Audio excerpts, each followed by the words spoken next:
మొదటి పత్రిక 8వ వచనం నుంచి 15వ వచనం వరకు కొన్ని విషయాలు మనం చదువుతాం. కావున ప్రతి స్థలమందున పురుషుల కోపమును సౌమ్యాన్ని లేనివారై పవిత్రమైన చేతులకి ప్రార్థన చేయాలని కోరుతున్నాను. మరియు స్త్రీలు అనుకోవయు స్వస్థబుద్ధి గలవారి నుండి తగుమాత్రపు వస్త్రముల చేతనే గాని జడలతోనైనను బంగారంతోనైనా ముత్యములతోనైనా మిగుల వెలవగల వస్త్రములతోనైనా అలంకరించుకొనక దైవభక్తి గలవారమని చెప్పుకున్న స్త్రీలకు తగినట్లుగా సత్క్రియల చేత తమను తాము అలంకరించుకోగలను. స్త్రీలు మౌనముగా ఉండి సంపూర్ణ విధేయతతో నేర్చుకునవలెను. స్త్రీ మౌనముగా ఉండవలసినది గాని ఉపదేశించుటకైనను పురుషుని మీద అధికారం చేయుటకైనను ఆమెకు సెలవేయను. మొదట ఆదామును తరువాత అవ్వను నిర్మించబడిన వారు కారా?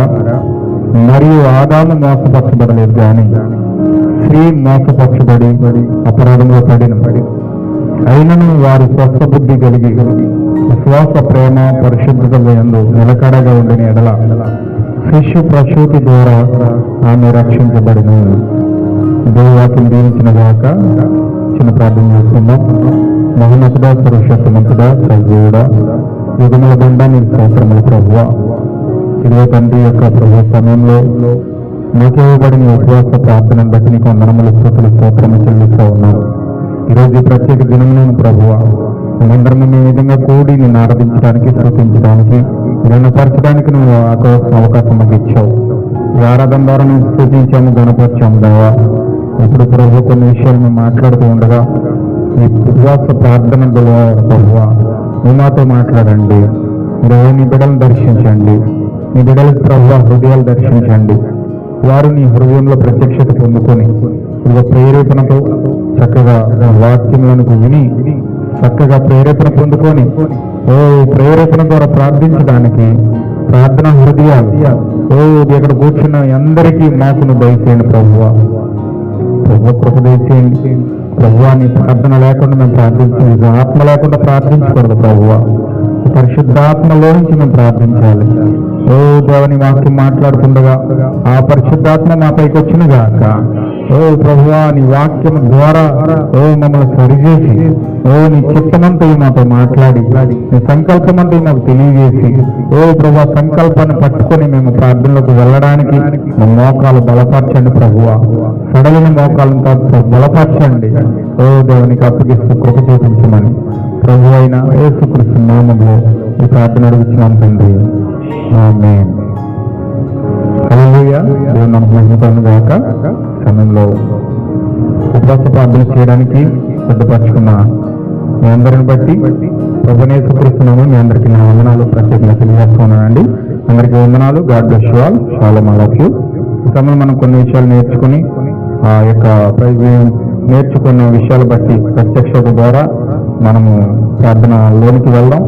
దేవుడు మనతో మాట్లాడాలని, మనము ప్రత్యేకంగా దేవుడు మన జీవితాలు గుండా మాట్లాడాలని మనం ప్రార్థన చేద్దాం. అందరికీ వందనాలు.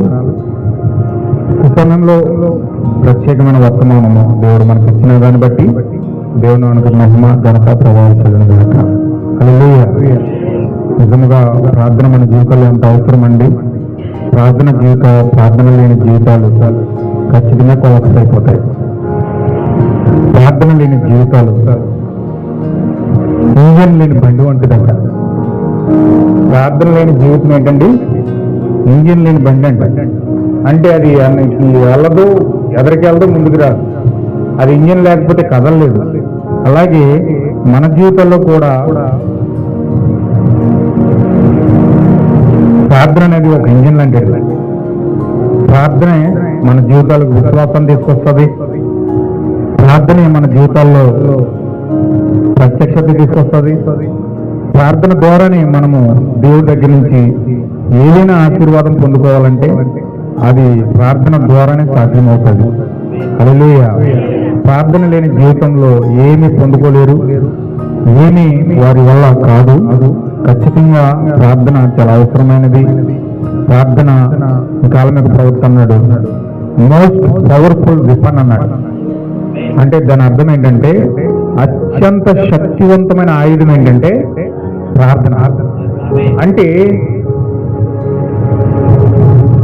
దేశంలో యుద్ధాలు జరుగుతున్న క్షిపణులు వాడతారు. ఒక దేశం మీద యుద్ధాన్ని జయించడానికి క్షిపణులు వాడతారు, రాకెట్లు వాడతారు, గన్నులు వాడతారు, బుల్డాజర్లు వాడతారు, చాలా చాలా వాడతారు. ఆయుధాలు చాలా ఉంటాయి యుద్ధాలు చేయడానికి. కానీ క్రైస్తవుడు యుద్ధం చేయడానికి ఆయుధం ఏంటంటే ప్రార్థన ఉన్నది. హల్లెలూయా. ప్రార్థన లేని క్రైస్తవుడి జీవితంలో విజయం ఉండదు. మనం విజయం చూడాలంటే, మన జీవితాల్లో అనేకమైన విజయాలు మనం పొందుకోవాలంటే అది ప్రార్థన ద్వారానే సాధ్యమవుతుంది. ఒకవేళ నువ్వు దెయ్యం దగ్గర ఓడిపోతున్నావు అంటే, ఒకవేళ నీవు పొందుకునే వాటిలో ఓడిపోతున్నావు అంటే, దేవుడి దగ్గర నుంచి ఏదైనా పొందుకోవడానికి వెనకంజ వేస్తున్నావు అంటే, అక్కడ ఓడిపోతున్నావు అంటే, నువ్వేమి పొందుకోలేని ఒక నిస్సహాయ స్థితిలో వెళ్ళిపోతున్నావు అంటే కారణం నీ జీవితంలో ఆ బలమైన శక్తివంతమైన ఆయుధం లేదు అని అర్థం. హల్లెలూయా. నీ జీవితంలో ఎప్పుడు ఆ ఆయుధం ఉంటుందో అప్పుడు నువ్వు శత్రువు పైన విజయం సాధిస్తావు, దేవుడి పైన కూడా విజయం సాధిస్తావు, నీ పైన నీవు కూడా విజయం సాధిస్తావు. హల్లెలూయా. నిన్ను నువ్వు జయించుకుంటావు, దెయ్యాన్ని జయిస్తావు, దేవుడిని జయిస్తావు, దేవుడి దగ్గర జయించి ఆ దేవుడి దగ్గర ఉన్న ఆశీర్వాదాన్ని పొందుకుంటావు. హల్లెలూయా. చూడండి, యాకోబు ఉన్నాడు. యాకోబు తనను తాను జయించుకున్నాడు, దెయ్యాన్ని జయించాడు, దేవుడితో పోరాడాడు. ఇంకా దూతతో పోరాడి పోరాడి పోరాడి అతను దేవుడిని జయించేశాడు. ఇంకా దేవుడు జయము పొందలేక నీకేం కావాలో చెప్పు, నేను ఉచ్చేసి వెళ్ళిపోతానని చెప్పి దేవుడే రాజీ పడిపోయాడు. అప్పుడు చెప్పాడు యాకోబు, నువ్వు నన్ను దీవిస్తేనే కానీ నేను ఎక్కడి నుంచి వెళ్ళనన్నాడు. హల్లెలూయా. అప్పుడు సరే, నీ యొక్క పోరాట పటిమను బట్టి నేను దీవిస్తున్నాను, ఇక్కడ నుంచి నీవు యాకోబు అని నువ్వు పిలువబడవు, ఇక్కడ నుంచి నువ్వు ఇజ్రాయేలుగా పిలువబడతా ఉన్నావు అని దేవుని దూత యాకోబును దీవించి వెళ్ళిపోయింది. హల్లెలూయా. అంటే నీ జీవితంలో ఉన్న ప్రార్థన దేవుడిపై జయనిస్తుంది, దెయ్యాలపై జయనిస్తుంది, నీ పైన నిన్ను కూడా జయించేటట్లుగా చేస్తుంది. హల్లెలూయా.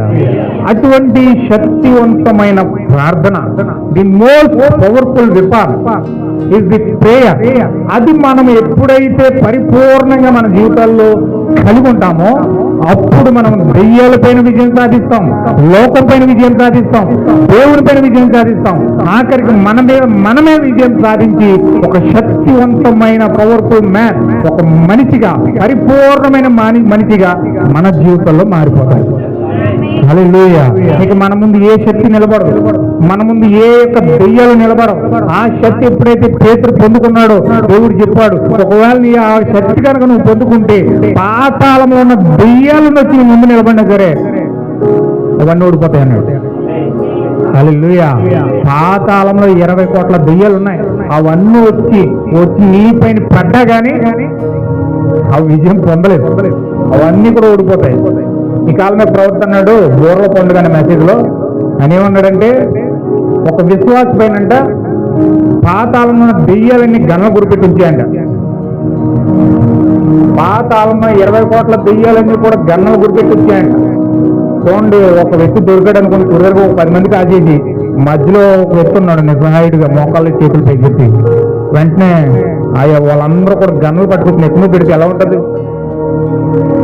ఎలా ఉంటుందని పరిస్థితి? హార్ట్ అటాక్ వచ్చినంత పని అయిపోద్ది, భయం వచ్చేది, కాల్చేస్తారు. ఒకసారి ఇస్లామిక్ దేశంలో క్రైస్తవుల్ని ఒక 20-30 మంది క్రైస్తవులు తీసుకెళ్లి సముద్రం పక్కన పెట్టి వాళ్ళ నెత్తిపైన గన్నలు పెట్టి పీక మీద కట్టేశారు. అస్సలు అయిపోయారు. హల్లెలూయా. దేవుని మహిమకులను కాక వాళ్ళు హతసాక్షులు అయిపోయారు. ఆ టైంలో ఇంచుమించు ఒక 5-6 సంవత్సరాలు అవుతుంది. యూట్యూబ్లో వీడియోలు కూడా పంపించారు. వారు దేవుని విశ్వసించినందుకు, దేవుని నమ్మినందుకు క్రైస్తవుని తీసుకెళ్లి మహమ్మదీయ దేశాల్లో, ఇరాక్ దేశంలో వాళ్ళు ఏం చేశారంటే నిత్యమ ముక్కులు కట్టేసి ఎర్రబట్టలో తొడిగేసి ఆ సముద్ర పక్కన తీసుకెళ్లి వాళ్ళని గన్నల నెత్తి మీద పెట్టి చాకు పెట్టారు ఒడ్డు మీద. వాళ్ళని ప్రార్థన చేసుకుంటున్నారు, ప్రభువా నీ చిత్తం మమ్మల్ని తీసుకోమని చెప్పి. ఆ 10 నిమిషాల తర్వాత వాళ్ళ పీకల కోసి సముద్రంలో పడేశారు వాళ్ళు. హల్లెలూయా. అలాగే దెయ్యము ప్రతి క్రైస్తవుడి మీద గన్న గురిపెట్టి, కత్తులు గురిపెట్టి అలా ఉంది. ఇప్పుడు ప్రపంచం యొక్క పరిస్థితి అంత బోలా, ప్రపంచం యొక్క పరిస్థితి ఏం బోలే. దేవుని యొక్క ప్రవక్త ఏదైతే చెప్పాడో ఏదైతే ఆయన ఆజ్ఞాపించాడో, ఒత్తిడి ఏ విధంగా వస్తుందో చెప్పాడో, క్రైస్తవుడు ఏ విధంగా ఒంటరి అవుతాడో చెప్పాడు, క్రైస్తవుడు ఏ విధంగా దేవుని యొక్క కృపను వేడుకోమని చెప్పాడు, పరిస్థితులన్నీ తారుమారైపోయి ఒంటరిగా నీవు దేవుణ్ణి బ్రతిమాలుకునే సమయం వస్తుందని కాలన ప్రవక్త చెప్పాడు. హల్లెలూయా. మనుషులు ఎవరు పట్టించుకోరు, సహోదరులు పట్టించుకోరు, ఎవరు పట్టించుకోరు. అలాంటి పరిస్థితులు ఒంటరిగా దేవునితో పోరాడవలసిన సమయము ఇప్పుడు మన మధ్యలోకి రానుంది. హల్లెలూయా. పాస్టర్లందరూ ఏకమవుతూ ఉన్నారు, దేశమంతా ఏకమవుతా ఉంది, ప్రపంచమంతా ఏకమవుతూ ఉంది, మతాలన్నీ ఏకమవుతూ ఉన్నాయి, రాజ్యాలన్నీ ఏకమవుతూ ఉన్నాయి. వన్ వరల్డ్ గవర్నమెంట్ తీసుకురావడం సిద్ధంగా ఉన్నారు. 666 రావడానికి సిద్ధంగా ఉంది. ప్రపంచ సంఘముల సమిఖ్య అంత రెడీ అవుతూ ఉంది. వారు ఆల్రెడీ ఫామ్ అవుతూ ఉన్నారు. నిజమైన క్రైస్తవుల్ని బాధించడానికి, శిక్షించడానికి, వెలివేయడానికి భయంకరంగా ప్రణాళికలన్నీ రచిస్తూ ఉన్నారు. హల్లెలూయా. చూడండి, పాలకొల్లో మొన్న ఇన్సిడెంట్ ఒకటి జరిగింది. ఒక పెంతుకొస్తే అతను అమ్మ తేజ అని ఒక ఆయన మీటింగ్ పెట్టడానికి వచ్చాడు. అక్కడ మీటింగ్ పెడతా ఉంటే మొత్తం పాలకొల్లలో ఫెలోషిప్ అంతా ఏకమై అతన్ని ఆ కూటమి పెట్టకుండా ఆపేసి పంపేశాడు. మళ్ళీ ప్రార్థన శక్తి అని ఇస్సాక్ అని ఒక ఆయన వస్తున్నాడు ఈరోజు మీటింగ్ పెట్టడానికి. అతను కూడా వాళ్ళు ఆ విధంగా ఆపేసి, అంటే వాళ్ళ ఉద్దేశం ఏంటంటే జీడిఎం బాప్టిస్ట్ మెథడిస్ట్ యొక్క మార్మన్ సంఘాలన్నీ ఏకమై ఒక ఫెలోషిప్ ఏర్పడి ఎక్కడైతే పెంతుకోస్తు ఉద్యోగం రగులుతుందో ఆ ఉద్యోగాన్ని వారు ఆపడానికి శతవిధాల ప్రయత్నం చేస్తూ ఉన్నారు. అసలు యాక్చువల్గా పెంతుకోస్తు ఉద్యోగం వాళ్ళది కాదు, కానీ వాళ్ళ తర్వాత నెక్స్ట్ అసలైన ఉద్యోగం విలియం బ్రహ్మం గారు వధువుకు వచ్చింది. అసలు వధువు మీదకి రావడానికి ముందుగా ఒక రిహార్సల్ ఏం చేస్తున్నారంటే ఒక పాత పెంతుకోస్తుని వాళ్ళు అక్కడక్కడ ఆపడానికి ప్రయత్నం చేస్తూ ఉన్నారు. వాళ్ళు ఎవరంటే క్రైస్తవుల సమైక్య ఓల్డ్ కౌన్సిల్ చర్చిస్ వచ్చి వాళ్ళు సమితిగా ఏర్పడి ఈరోజు ఆ యొక్క నామకర్త పెంతుకోస్తును వాళ్ళు ఆపడానికి ప్రయత్నాలు చేస్తూ ఉన్నారు. ఎందుకు వాళ్ళు చేస్తున్నారంటే ఆ ఒత్తిడి అక్కడితో ఆగిపోదు. ఆ ఒత్తిడి ఆ విధంగా ఆళ్ళ కొట్టుకుని మొత్తం మీద వాళ్ళు ఎక్కడికి వస్తారంటే వధువు దగ్గరికి వస్తారు. హల్లెలూయా. వాళ్ళు ఆ విధంగా ప్రయత్నాలను ఎందుకు చేస్తున్నారంటే ఫస్ట్ వాళ్ళని ఆపితేనే ఇక్కడ ఆపడానికి అవకాశం ఉంటుంది. డైరెక్ట్గా వీళ్ళ దగ్గరికి వస్తే మమ్మల్ని ఎందుకు ఆపుతున్నావు అని వీళ్ళు క్వశ్చన్ వేస్తారు. అంటే వాళ్ళ క్వశ్చన్కి ఆన్సర్ లేకుండా అక్కడి నుంచి నరుక్కుంటూ వస్తే, పునాదుల వరకు నరుక్కుంటూ వస్తే చివరి కొమ్మలు నరగడం పెద్ద కష్టం కాదు. అందుకని వాళ్ళు ఏం చేస్తారంటే సాతాను చాలా కుయ్యెత్తుగా ఆ ప్రణాళికలన్నీ రచించుకుంటూ వస్తూ ఉన్నాడు. హల్లెలూయా.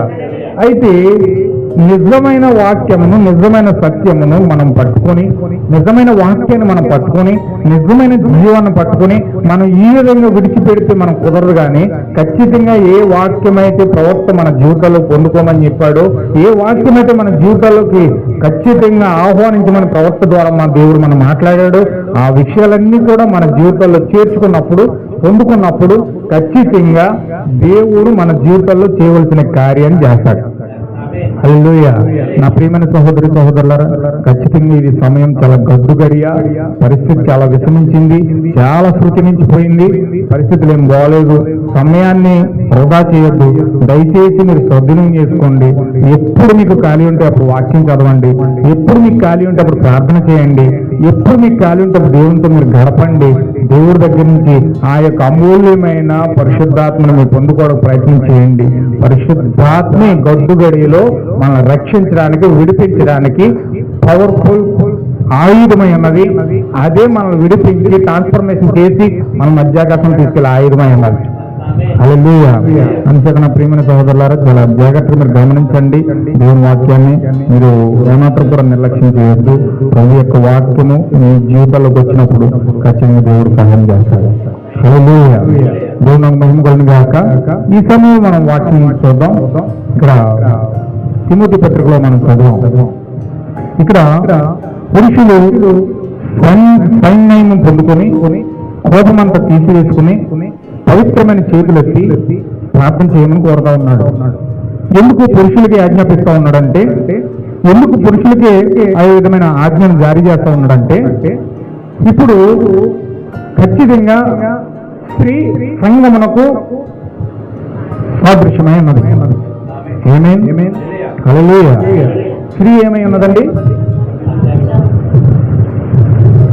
సంఘానికి సాదృశ్యమై ఉన్నది.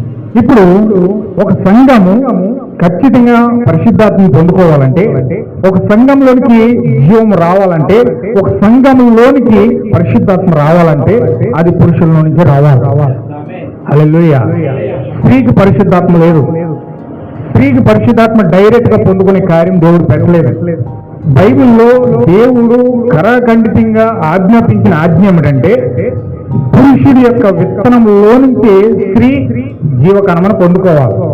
అలాగే ఒక వ్యక్తి ఎప్పుడైతే పురుషులకే ఎందుకు ఆజ్ఞాపిస్తా ఉన్నాడంటే, ఒక కుటుంబానికి యజమాని పురుషుడు కాబట్టి, ఒక సంఘానికి కాపరి పాస్టర్ కాబట్టి, ఒక దేశానికి పాస్టర్ ప్రవక్త కాబట్టి, ఆ ప్రవక్తకు దేవుడు యాజకుడు కాబట్టి, ఆ యొక్క కార్యాన్ని ఆ దేవుళ్ళ నుంచి ప్రవక్తలకు వస్తే, ప్రవక్తలో నుంచి కాపర్లకు వస్తే, కాపర్లో నుంచి భర్తలకు వస్తే, భర్తలో నుంచి భార్యలోకి వస్తారు. హల్లెలూయా.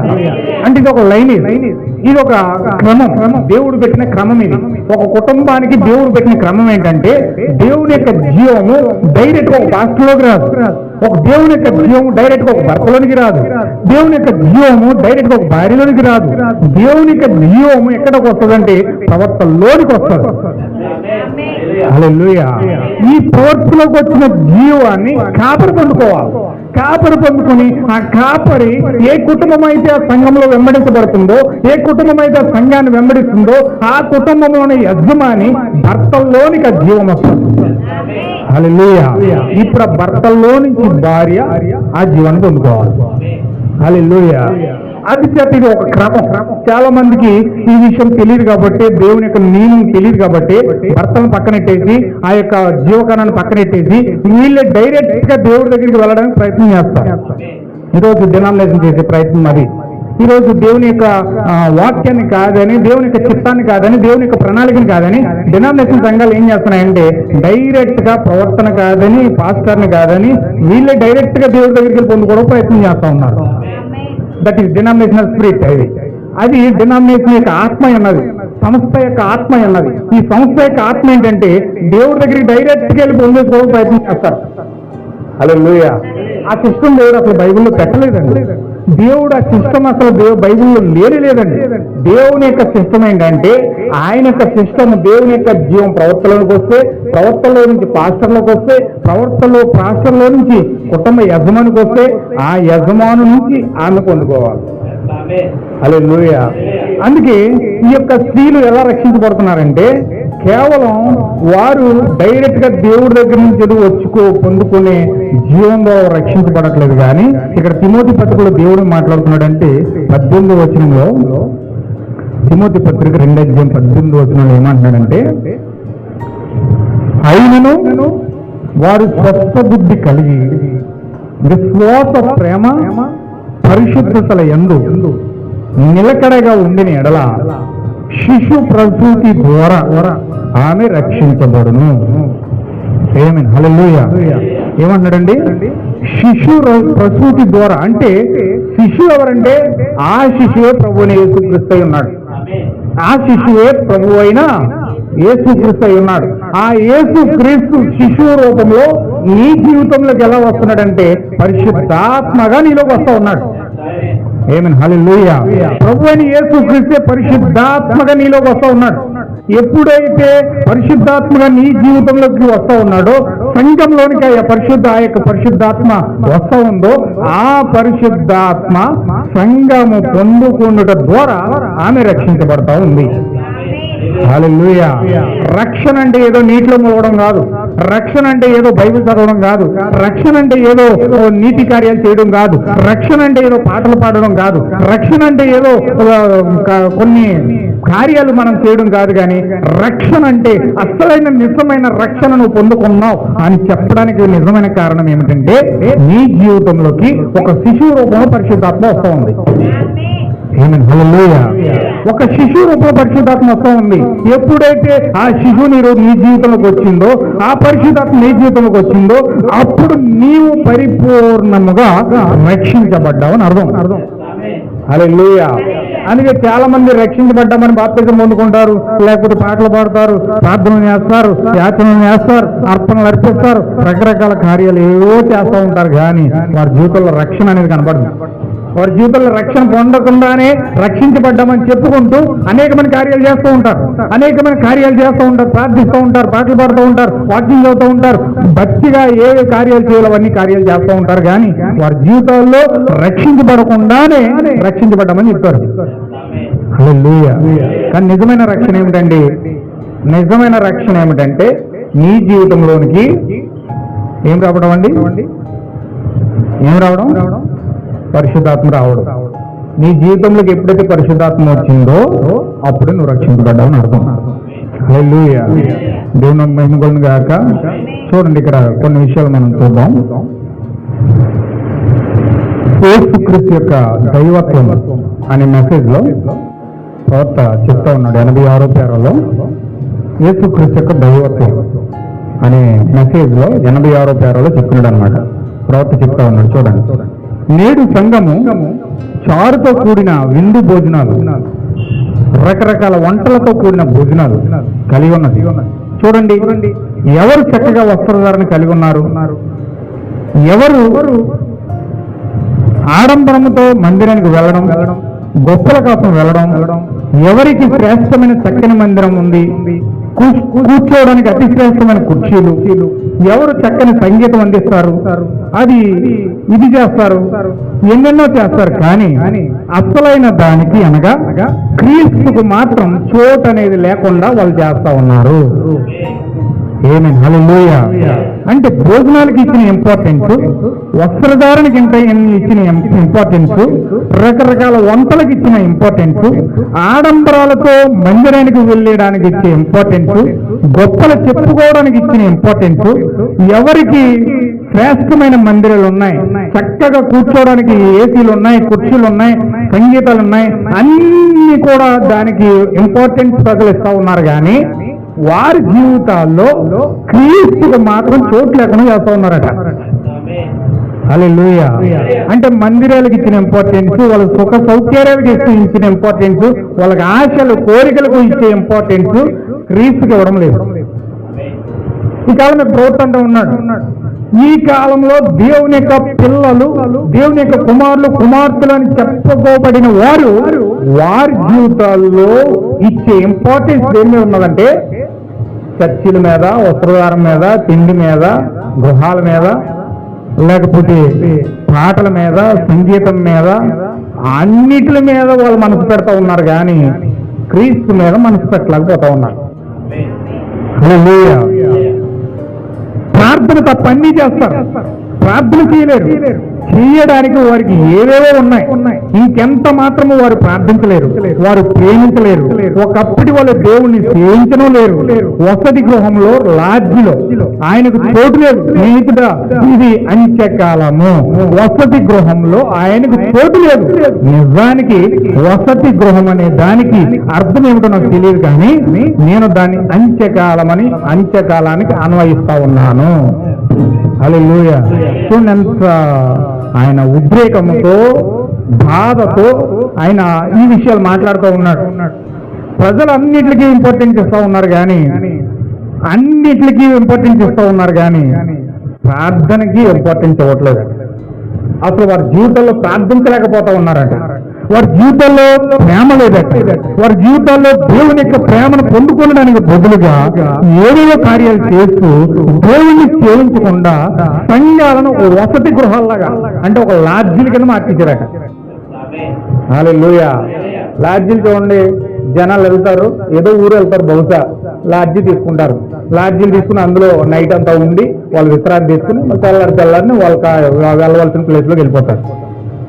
అంటే సంఘం ఏంటంటే ఏదో వాళ్ళ అవసరం తీర్చుకోవడానికో, లేకపోతే వాళ్ళ విశ్రాంతి తీసుకోవడానికో, లేకపోతే వాళ్ళ పాపాలు కప్పుకోవడానికో, లేకపోతే వారి యొక్క జీవితాల్లో నేను పరిశుద్ధుడిని అని చెప్పుకోవడానికో, లేకపోతే నేను పాఠాన్ని మంచి సంగీతంలో విద్వాంసుని, నేను మంచి పాటకారిని, నేను మంచి వాక్యచూర్యం కలిగిన వాడిని, నాకు భాషలు వచ్చు, నాకు ఈవిని వచ్చు, అయ్యి వచ్చని వారి యొక్క వరాలను వ్యక్తపరచుకోవడానికో లేకపోతే వారి జీవితాలు పరిశుద్ధమైన జీవితాలుగా చెప్పుకోవడానికో ఈ విధమైన కార్యాలకు ఒక లార్జీల సంఘానికి వాడుకున్నారు. కానీ వారి జీవితాల్లో నిజమైన యథార్థమైన ప్రార్థన వారు చేయడానికి ఏ మాత్రం కూడా ముందుకు రావడం లేదు.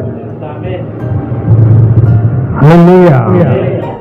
అంటే ప్రార్థన సంఘాలు ఏ విధంగా మారిపోయినంటే వాళ్ళ అవసరాలు కోరికలు తీర్చుకోవడానికి ఈ కాలం మీద ప్రవర్తన్నాడు. ఆదమంట పాపం చేసి వెళ్ళి అంజూరపు చెట్టు పక్కన దాక్కున్నాడు. అంజూరపు చెట్టు పక్కన దాక్కున్నాడు, ఆకులు కట్టుకున్నాడు. ఈ కాలం మీద ప్రవర్తన్నాడు. ఆ అంజూరపాకు ఏదో ఒక సంఘం అన్నాడు. ఆ అంజూరపాకు ఏంటో కాదని సంఘం అన్నాడు. ఆ సంఘం ఈరోజు సంఘం దేనికి ఉపయోగపడుతుందంటే ఎన్ని చెడ్డ పనులు చేసినా, ఎన్ని కార్యాలు సాతాను సంబంధమైన కార్యాలను చేసేసినా అతను సంఘానికి వస్తే జనాలు అనుకుంటారట చర్చికి వెళ్ళిపోతుంది చాలా పరిశుద్ధుడు అనుకుంటారట. చర్చికి వెళ్ళిపోతున్నాడు చాలా పరిశుద్ధుడు అని చెప్పి జనాలు అనుకుంటారంట. కానీ ఇతని అంతరంగ జీవితం అతనికే తెలుసు. అతను ఎలా బతుకుతున్నాడో ఆవిడ ఎలా బతుకుతుందో ఆవిడికి తెలుసు. హల్లెలూయా.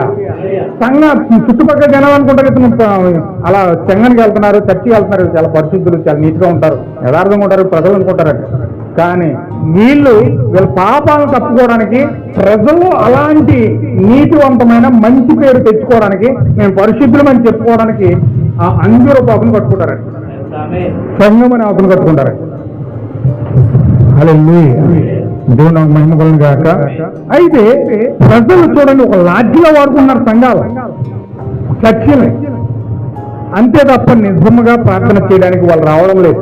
యథార్థంగా విధేయతతో దేవుని యొక్క మోకరించి పశ్చాత్తాపడి కన్నీరు కాచి ఆ పాతకాలపు విశ్వాసుల వలె రాత్రంతా బలిపీఠల దగ్గర కూర్చుని వాళ్ళు కన్నీరు కాచి వాళ్ళ ప్రార్థన అంట పాతకాలపు విశ్వాసులు ప్రార్థన చేస్తే కళ్ళు ఉబ్బిపోయినాయంట. వాళ్ళు ప్రార్థన చేస్తే కళ్ళు ఉబ్బిపోయాయంట, ముఖమంతా ఇంత ఉబ్బిపోయేదంట. అంత ఏడ్చి ఏడ్చి ఏడ్చి చూడండి, ఎవరైతే ఎక్కువ ఏడుస్తారో వాళ్ళు ముఖం పెద్దదవుతుంది. వాళ్ళంతా కన్నీరు కార్చి ఏడ్చి ప్రలాపించి దేవుని సంఘం మొరపెట్టేవారంట వాళ్ళు. హల్లెలూయా. ఆ పాతకాలపు విశ్వాసులు ఎలాగైతే ప్రార్థించారో రాత్రంతా బలిపీఠల దగ్గర ఉండి, అలాంటి ప్రార్థనలు ఈరోజు విశ్వాసుల్లో కరువైపోయినాయి.